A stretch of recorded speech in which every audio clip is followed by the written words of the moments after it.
بەڵێ بینەران یازی سلااوان لێبێ من یادگار فایقم ئەم شەو بە شێوەیەکی ڕاستەخۆ لە گەڵتانە بم بۆ قسەکردن لەسەر باسی ڕۆژی ئەمڕۆمان دیارە بەرنامەی باسی ڕۆژی ئەمڕۆمان لەگەڵ کاک ئاری هەرسین سەرۆکی فراکسیۆنی نەتەوەی لە پارلەمانی کوردستان بەبەستمە لەگەڵ جەنابیان لەسەر کۆمەڵێک پرس هەڵوەستە بکەین و گفتوگۆی لەبارەوە بکەین لەوانە لە دۆخی ئەمڕۆی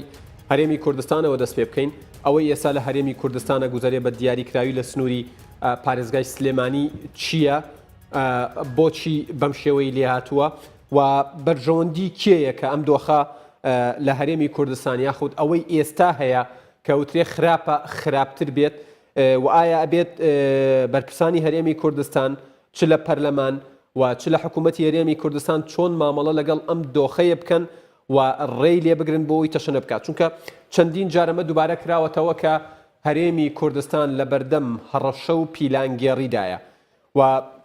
ئەوەتانێت بێگومانم ئێوەش لە تۆڕە کۆمەڵایەتەکان و لە کەناڵەکانی ڕاگەاندنەوە بینیوتانە و بیستوتانەکە داوا لە عەبادیەکرێت کە هێز بجوڵێنێت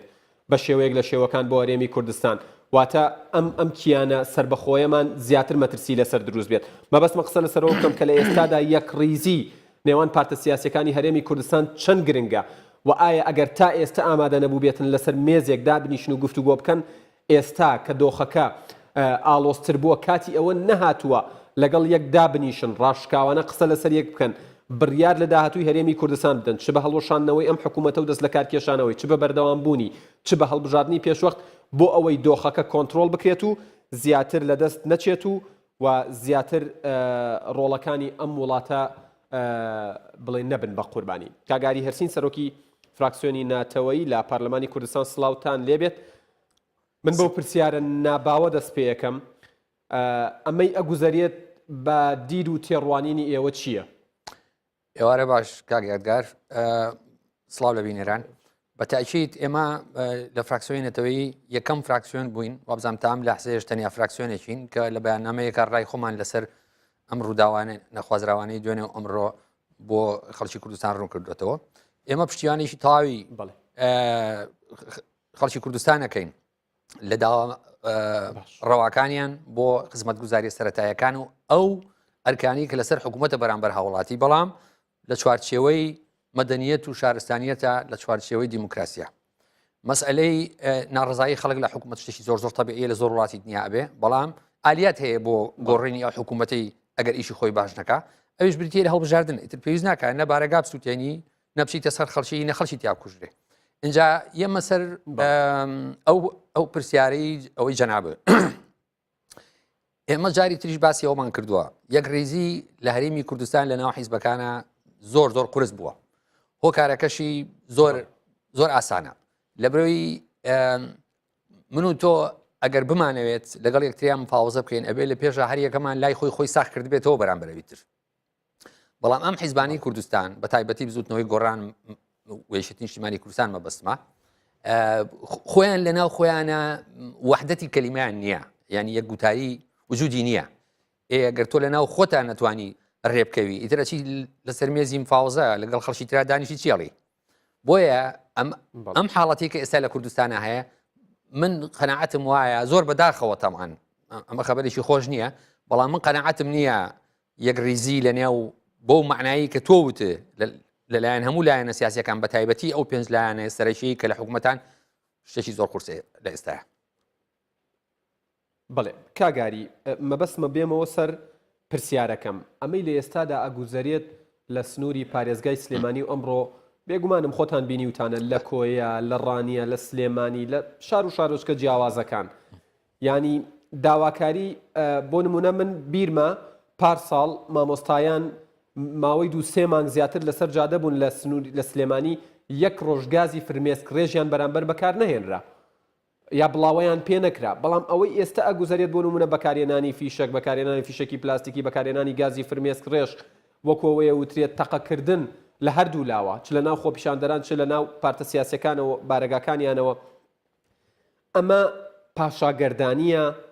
ئەمەی ئەگوزارێت ئەبێت چۆن احتیوا بکرێت و کۆنتترۆل بکرێت و بۆ کوێمانە باگەر کۆنتترۆل نەکرێت اینجا ئەم پرسیارەیە فەرعی ئەلف و باوجیمی هەیە بەڵام من محاولەکەم زاکیرەم باش بێ گەشتێکم بیر چوو بوو خۆ بیرم خەرەوە من بیر تەخەمەوە جارێ پێش هەموو شتێک ئێمە پێمان وایە کە ئەمەی کە ڕوویاوە لە دوێنەوە دەستی پێ کردووە ئەمە ئامەرەیەکی دووەلیە بە بۆچوونی ئێمە لە نێوان ئەمریکا و لە نێوان ئیسرائیل و بریتان و کۆماری ئیسلامی ئێران ئەگەر دوای حەزێ کرد من زیاتر تیۆریزەی ئەمە بکەم ئەتوانم قسەی لەسەر بکەم بۆ گۆڕینی دەسەڵات لە هەرێمی کوردستان یەک دوو بۆ بچووکردنەوەی ئەو قەواری کە ئێستا یعنی تاکە ناسنامەیەکی میلەتی کووردە لە هەموو دنیا بۆ بە پارێزگاکردنەوەی هینی هەرێمی کوردستان وهێنانەکایی کۆمەڵی دەموچاوی تازە نەک تازە لەوانەیە لەوە پێشیش لە ساحەی سیاسەتا بوو بن مەبەستەکە ئەوەیە یەک پرسیاری جدی هەیە لێرە کاک ئاری بەڵێ ئەگەر ئەو وڵاتە زلهێزانە بەنیازی گۆڕانکاری بن لە هەرێمی کوردستان پێتوانیە کە هەرێمی کوردستان ئەگەر بکرێت ئەو دەستەواژەیە بەکاربێنم لاوازترە لەوەی کە بەر بە هەژمونی ئەوان بگرێت و ئەتوانن بە یەک تەلەفۆنە و گۆڕانکاریانە ئەنجام بدەن چ پێویستیان بم خۆ منیش نم بڵێن ئەم دەنگە دەنگ وم هەرای خۆ کاک یادگار وەختی خۆی لە بەهاری عەرەبیە میسی بە دیموکراسی هەڵبژێرا بوو بە سەرۆکۆماری میسر ئۆباما پیرۆزبایی لێ کرد بەڵام لەو ساتەوەی کە بەدڵیان نەبوو ئیعازێکیاندا بە پیاوەکەی خۆیان کە سیسیە وتیان ئینقلاب کە بڕۆ شوێنەکەی ساڵی 72 لە چیلی سێلڤادۆر ئایەندە بە هەڵبژاردنێکی دیموکراسی بوو بە سەرۆکۆماری چیلی خۆمارینزی ئەمریکی دانەبەزی لە چیلی بۆ ئەوی ئەم پیاوە بڵین دەستگیری بکە و بیکوژێ بەڵام پینۆچێت کە پیاوی خۆیان بوو جەنرال بوو لە جێشان ناردیان چوو لە قەسری جمهوریا کوشتی و 25 ساڵ زیاتر حکمی دیکتاتۆری برد بەڕێوە ئەجا ئەوەی کە تۆڵی هەرێمی کوردستان لەو بچووکتر و لاوازترا مە ڕاز نییە لەگەڵ ڕێزم بۆ لەبەروی ئینگلیز ئەیەوێت وەکو چۆن کۆنتترۆلی نەوتی خلیجی کردووە ئەمریکا ئەوە کۆنتترۆلی نەوتی سعودیەی کردووە ئەیانەوێت خۆیان نەزانن هەرێمی کوردستان منتیقەیەکی دەوڵەمەنە لە نەوت و غازا ئەمەش وەکو چۆن هی وڵاتانی هیجانی سێم هی نیجێری ئەومانە بە بەلاشە بن ئەیانەوێت نەوتی هەرێمی کوردستانیش بە بەلاش برن ئەمە هەموو خوتەکە ئەوەیە ئێمە چەند جاروتومانە ئەم وڵاتانە کاگیادگەرداوای لێبوون دەکەم ئەم وڵاتانە دیموکراسیەکەیان هەتا حدودی ماڵی خۆیان بڕەکات ئەجینا هەموو میلەتی کوردەکەن بە قوربانی یەک بەرمیل نەوت باشە کاگاری باسی دراوسێ و وڵاتانم بۆ مەکە چونکە ئێمە زانین دراوسەکانمان چەند خۆشیانەوەین بە عێراقیشەوە باسی ناوخۆی خۆمان با بکەین کێ بەرژەوەندی لە تێکچوون و خراپبوون و ئاڵۆزبوونی دۆخی هەرێمی کوردستان هەیە لە ناوخۆ ئەو کەسی کە خەوە بینێ بچێتە سەر کورسیەکەی نێچیروان بارزانانی ئەو کەس باشە گەر زیاتر ڕوونی کەیتەوە بۆ بینە ئەگەر زیاتر ڕوونی کەمەوە ئەزانی کاکە یادگار ئەم شتانی کە لە دوێنێەوە ڕۆیە دووسێ حەلقەیە حەلقەیەکی گەورە هەیە کە نامەرئیە یعنی نایبینیت ئەمە فکری ئەو یا بڵێن ئەو عەقڵەیە کە ئەم پلانی داڕشتووە ئەوەی دووهەم ئەوانن کە حازریان کردوون بێنە سەر حکم لێرە لە کوردستان ئەوەی سێهەم ئەوەیە کە ئەمەی تۆی لێ ئینقلابە ئێمە لە فراکسیۆنی نێتەوەی سێ چوار ڕۆژ لەو پێش لە وەڵامدانەوەی بەڕێز سەرۆشی پەرلەمان باسی ئەومان کرد بەڕێز سەرۆشی پەرلەمان بە ئاشکرا بە زمانێکی زۆر سادە و شیرینی کوردی باسی ئینقلابی کرد ئێمە لە بەیاننامەکەمانە هیچ چوار ڕۆژ لەو پێش جەنابتان توانچن بیخوێنەوە لەوەتیایەتی ئەجا نەوێرسەکەم تاواکەم ئەمە سێ حەلقە حەلقەی ئەخیر ئەو حەلقەیە کە لە ڕانیە و لە چەمچەماڵ و لە پیرەمەگرون و لە سلێمانی و لە کۆچۆ ئەمە جێبەجێئەکە خۆی لە پێشەوەی مزارەتیەکان نییە مناڵی خەڵک هانەیە و ئایانێرێتە پێشەوە بە کوشتیانەیە دوای تەعزیەشیان بۆ دانێ دوای چلایان بۆ دانێ و پۆستەریان بۆەکە و لە دایک و باوکی ئەگەیەنێک ئەمە شەهیدە اینجا بۆیە ئەمەی کە باسم کرد بەو شێوەیەتە خوارەوە بەش ئەمە بیری لێکراوەتەوە کاک یادگار ئەمە شتێکی عەفەوی نییە ئەمە it is well organized ئەمە باش تەنظیم کراوە و تەوزیعی ئەدوار کراوە لە شارەکان لە ناو شارەکانیشە بە تیمی جیاواز ئیش ئەکرێت ئەژینا بۆ ئوسلوبەی کە کرایە لە ماوەی کەمتر لە 24 سەعاتە ئەوە تەختید نەبێ ئەمە شتێکی عەفەوی نییە کاک ئاری وەکو سەرۆکی فراکسیۆنێک و پارلەمانتارێک کە نوێنەری گەل و هاوڵاتیانن لە ناو پەرلەمان پەیامت چییە سەبارەت بە هۆشیاری هاوڵاتیان بۆ ئەوەی وەکو خۆت لە بەیاننامەکەشتان خۆتان لە بەیاننامەکەشتانە ئاماژەتان پێدا بوو مافەکانیان ڕەوایە داواکاریەکانیان ڕەوایە بەڵام پەیامت چییە بۆی هۆشیار بن نەبن بە مەقاش و داردەستی هیچ کاملەوانی لە پشتی کۆمپیوتەرەوە هانیان ئەدەن بۆ ئەوەی خۆپیشاندان بکەن خۆی زانی مشکلەکە چییە ئێمە طبعاً ڕێی ئێمە ڕوونە لە بەیاننامەکە شاوتومانە کە خەڵکی کوردستان حەقی خۆیەتی ناڕازی بێ حەقی خۆیەتی تووڕە بێ لە چارەکە موچە حەقی خۆیەتی لە بێ کارەبایی لە بێ ئاوی لە خراپی ڕێگەوبان هەرچی ئەڵێ خزمەت گوزاریەکانی تەندروستی پەروەردە ئەمانە هەموو حەقێکی هەیە کە بێتە سەرجاتەوە و مزاهرە بکە بەڵام ئینسان هیچ ئینسانێک نەک خەڵکی کورد هیچ ئینسانی حەقی ئەوەی نییە کە ماڵی خۆی بەدەستی خۆی وێران بکە ئێمەش پێمان وایە لە فراکسیۆنی نەتەوەی لە پەرلەمانی کوردستان ئەگەر حکوومەتی ئێستای هەرێمی کوردستان نەتوانێت وەڵام دەرەوەی داخوازەکانی خەڵکی کوردستان بێ ئەبێ بڕوات بەڵام چۆن ئەبێ بڕوا لە ڕێی سندوقی هەڵبژاردنەوە ئەو کاتە من دوێنێ پرسیارێکیان لێکردم لەسەرمە حەزەکەم تخوا زۆر بە کورتی بیڵم وتیان ئێوە نەتەوەین بۆچی ناسنە پێشی پێشەوەی هی مزاهرەکان وتم هەر کاتێک ئەم مزاهرانە ئەم خۆپیشاندانە ئەم مانگرتنانە مانگرتنەوەیەکی سروشتی خەڵکی کوردستان بێ ئێمە لە پێشی پێشەوە بین بەڵام ئێمە ئەمە بە موامرە ئەزانین من چۆن بەشداری موامرەکەم بەڵێ کاگاری ئێوە لە ئەدای ئەم حکوومەتە ڕازین ئاخر ئەو پرسیارە قورسە بۆ ئەگەرمان مەبەستمە باوردی کەمەوە کاگاری لە ئەدای ئەم حکوومەتە لە دابینکردنی قوت و بژێوی و موچە و خزمەت گوزاری سەرەتایەکان بۆ هاوڵاتیان ناچمە بۆ نەخێر لی رازینین بەڵام پێشمان وایە ئەگەر کەسێک $100 لە جیرفانە بێت تۆ ناتوانانی بڵێ $500 بەرێ ئێمە رازینین لەم حکوومەتە نەک لە ئێستایی ئێمە رازینین لەوەی کە وەختی خۆی ئەبواە بیری بۆ ڕۆژی مەبادا بکردایەتەوە ئەبواە بە شێوەیەک سەرمایە گوزاری بکردایە بیری ڕۆژی ڕەشی هەبواە نانێکی سپی بۆ هەڵگرتایە ئێمە ئالەوەڕە زۆر ناڕازین ئێستاش حکوومەتی هەرێمی کوردستان شانسی هەیە هەتا کاتی هەڵبژاردن ئێمە ئەزانین حکوومەت سحری پێ ناکرێ ئەوەی درۆ بە خەڵکی کوردستانە فرۆشی ئەڵێ من بێ مەسەر حکم بە 6 مان کوردستانەکەم بە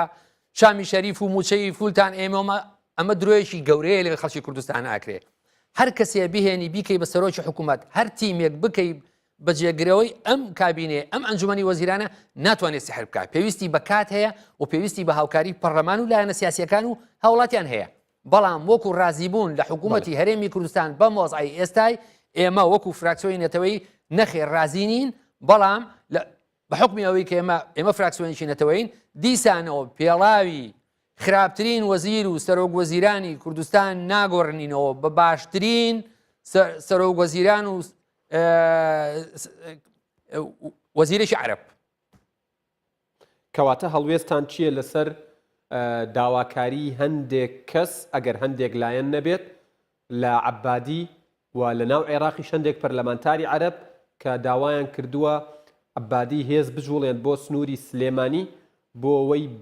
بە قسەی خۆیان بە بانگەشەی خۆیان هاوڵاتیانی شیمالی حەبیب بپارێزێت ئێکاشی من ئەوە بەشێکە لەو موامرەی کە من باسم کرد یعنی ئەمەش بەشێکە لێی ئەمەش بەشێکە لە موامرەکە بۆیە لە ئێستایە حکوومەتی هەرێمی کوردستان ئەوەی کە دەسەڵاتی هەیە بەسەریا لە زاخۆ بڵێ تا دێگەڵا ئەوەی کە دەسەڵاتی هەیە بەسەریا ئەبێ هێزی پێشبەرگە لە ئامادە باشیە بێ ئێستا بێ لە ئینزاری جیما بێ یعنی بەڕاستی ئەمە مەترسیشی زۆر تونگی عەسکەری وەکو چۆن دەوڵەتی داگیرکەری عێراق لە 16 ئۆکتۆبەرە نیوەی خاچی کوردستانی عێراقی داگیر کردوتەوە ئێستاش مەبەستیانە بە پۆستاڵی داگیرکردنەوە بێن هەموو هەرێمی کوردستان داگیر بکەن ئیتر ئەمەش بەشێکە لێی یعنی ئەوەی ئەو توندیجیشانی کە دوێنێ ڕووی داوە تا ئەمڕۆ ئەمە بە حساب لایەنە مەدەنیەکەیەتی کە هیچ مەدەنی نییە ئەوەشی کە عەبادی نیازی هەیە بیکە کە بە تەئکید ئەمە خوتەیە ئەو ڕوو عەسکەرەکەیەتی معناوێ ئەو موامرەی کە من باسم کرد کە لەسەر ئاسی دووەلی لەسەر هەرێمی کوردستان هەیە هەر کەسێک بەڕێی من هەر کەسێ هەست بەوە نەکە یا هیچ لێ سیاست نازانێ یا خۆی هەڵەخەڵەتێنێ بەم تەلەفۆنانە نابێ فڵان کەسی سیناتۆری نازانم ئەمریشی و فڵان لە بەریتانیا وتی ئێمە دۆستی کوردی نەخێر دۆستی کوردین ئەگەر دۆستی کورد بوونایە 16 ئۆکتۆبر مۆقیفیانە بوو باشە کاگاری بە پشتبەستن بەو زانیاریانەی جەنابتان ئاماژەتان پێدا سەبالەت بەبوونی پیلانگێڕی و هەڕەشە لەسەر هەرێمی کوردستان ئێستا کاتی ئەوە نییە کە کاگنێکی رەڤان بارزانی سەرۆکی حکوومەت و کاقوبات تاڵەبانی جێگری سەرۆکی حکوومەت بە خێرا بگەڕێنەوە کوردستان و بۆی تۆمەتباریش نەکرێن بەوەی بڵێن بۆ پشووەکانی کریسمس و سەری ساڵ لە دەرەوەن بەڵێ وڵاهی من خۆم تەسەورەکەم بە زووترین کات بگەڕێنەوە ئەگەر ئەوە نەکەن عیبەیەکی گەورەیە لە پێشا بۆ بەڕێز سەرۆکی حکوومەت اینجا بۆ بەڕێز جێگرەکەی خەڵک حادیسەیەکی بوومە لەرزەیەک ڕواایە لە وڵاتەکە یەکسەر ئەو بەرنامەی کە دایناوە تێکێدا و گەڕێتەوە وڵاتەکەی تر چۆن لە حاڵەتێکی وایە کە خوێنی تیا ڕژاوە لە کوردستان و یانی بژێوەیەکی زۆر هەیە لە بەشێک لە هەرێمی کوردستان بە تاکید پێویستە بە زووترین کات بگەڕێنەوە کوردستان هیچ پاساوێکیش نییە بۆ ئەوەی کە نەگەڕێنەوە. باشە کاگاری زۆر باس لەواکرێت کە پێویستە ئەم حکوومەتە دەست لە کار بکێشێتەوە بۆی قەیرانەکان چارەسەر بن و سەرۆکی حکوومەتی شەڵێ پێویستە هەڵبژاردن لە ماوەی 3 مانگدا بکەین بۆ زامنکردنی یەکریزی و چارەسەرکردنی قەیرانەکان. هاوڵاتیانی هەرێمی کوردستان لە نێوان ئەم دوو بۆچوونەدا ڕوو لەکوێ بکەن و کامیان هەڵبژێر. ئاخر بەڕێی من هەردوو لەگەڵ ڕێزمە هەم بۆ لایەنەکان و هەم بۆ بەڕێز سەرۆکی حکوومەت هەردوو بۆچوونەکە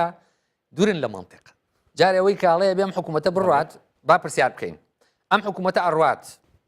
یعنی کەم حکوومەتە ڕۆی تر هەرچی مشکلی کوردستانیە هەمووی چارەسەرە بێ ئەمە یەک ئەم حکوومەتە ئەڕوات کێ ئەو کەسێکە خۆی داناوە لە ماڵەوە لەبەر سپلیت دانیشتووە سەیری لە شاشەی تەلەڤیزیۆن و سەیری خوێن ڕشتنی مناڵانی ئەم میلەتە ئاکات و خۆی حازر کردو بێتە سەر کورسیەکە کێ ئەمە بۆ جورئەتی نییە بێتە سەر مەمبەر بێتە پێشەوەی مزارەتیەکان بڵێ کاکە من تەماعم هەیە لەو کورسیە حەزم لێ بم بە سەرۆکی حکوومەتی هەرێمی کوردستان ئەمە دوو ئەوەشی کە جەنابی بەڕێز سەرۆکی حکوومەت کاڵێ لە ماوەی 3 مانگە لەمانی 3 مانگا بێت تو سحر بکەی بۆی کە بتوانانی هەڵبژاردن بکەی لە ئێستا بەڕاستی یعنی هەم بۆ پاکردنەوەی ناوی دەنگدەران بەن تۆماری دەنگدەران هەم بۆ میزانیەکە هەم بۆ خۆڕێخستنەوە یعنی زیاتر لە 3 مانگی ئەوێ بۆیە بەڕێی من هەردوو بۆچوونەکە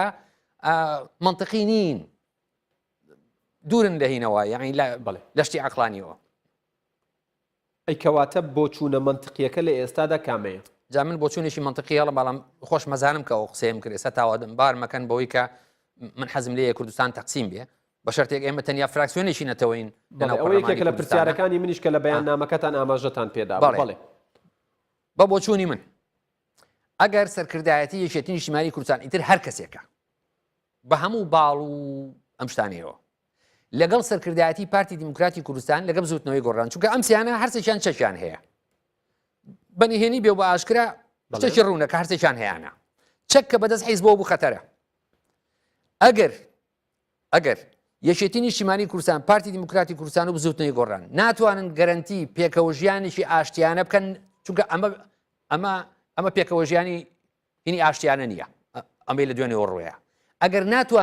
ناتوانن گەرنتیەوە بکەن با لەمە زیاتر تەعزیبی ئەم میلەتەنەیەن بیکەن بە دوو ئیدارەیی دوو حکوومەتی مسەغەر هەر کەس لە ماڵی خۆی دانیشێ وا بزانم حیزبە سیاسیەکان بە ئیستیسماری خۆشیان بێ مەبەستم هەرچێک ئەم سێ حیزبەیە بای ئەوەنگا ئیمکانیەتیان هەیە کاتوان موچەی باش بن بژێوی ژیانی خەڵک باش بکەن ئەو شێشانی کە ئێستا خەڵک پێوەی ناڵێن لە مەسەی کارەبا ئەو ئەمانەمووی تامین بکەن بە بۆچوونی من ئەو پڕی خۆشەویستیە بۆ خەڵکی کوردستان و نیشتیمان پەروەری ئەگەرەوە بکەیت ئەمە دژایەتیکردنی یەکپارچەی خاشی پیرۆزی کوردستان نییە ئەمە خۆشەویستیە بۆ خەڵک بۆ ئەوی تۆزێک هیچ نەبێ 5 ساڵ 10 ساڵ با بشوێر و وەرگرین دوور لەیەک وەکو تێراپیەیەکی کۆمەڵایەتی دوای ئەوە دابنیشین لەسەر بێت بزانین تۆین بێکەوە بژین لەبەر ئەوەی سپات بوو بەڕاستی ئێمە ناتوانین بێکەوە بژین سەیری ئەم دوی ئەو دوی دێگەڵەکە جیاوازیەکە زۆر ڕوونە بۆیە ئێستا باش ئەگەر جاریشت ئێڵێمەوە ئەگەر ئەم سێلایەنە ناتوانن ئەوە مسۆگەرکەن کە خەڵکی کوردستان دوور لە تونند و تیژی لە هارمۆنیا بەیەکەوە بژی باشترین ڕێگەوەیە باشە کاکاری دووکردەوە ئێمە جگە لە کەرکووک کە لە ئێستادا ئەتوانم ئەو دەستەواژەیە بەکاربێنم دۆڕاندومانە 4 پارێزگاین باشە 4 پارێزگاین و پارێزگاکانیش ئەوەندە گەورەنین بە هەمومانەوە ئەگەر بگەینە 5 میلیۆن کەس ڕەنگە بینەرێک ئێستا بە دیار بەرنامەکەەوە دانیشت بێ بڵێ کاک ئاری وەکو پەرلەمانتارێک وەکو سەرۆکی قوارەیەک فراکسیۆنێک بۆچی بانگەشە بۆ تۆخکردنەوەی جیاوازیەکان ئەەکەی بۆچی داوا ناکەی کە یەک بگرین و پێکەوە بین و کوردستان لەم دۆخە بپەڕێنینەوە لەبەر ێزانم ئەو یەکگرتنەوەی کە ئەو بەڕێزە بە مناڵی ئێساگە لە ماڵی خۆی دانیشت بێ ئەوە خەیاڵێکی زۆر دوورە لە ڕاستیەوە ئەوە ڕوونادا وەرە بە حساب بکەین ئێمە من ئەگەر بیرە بێ 2 ساڵ و نیو زیاتر لەوە پێش باسی ئەوم کرد کەوتم حەق بکرێ بە 2 ئیداری تەواو ئەگەر ئەو ساڵەوە بکرایە زۆر کێشە هەیە کە ڕوویدا بەگرتنەوەی کەرکووکی شەوشتانە ڕووی نایە بەڵام هیچ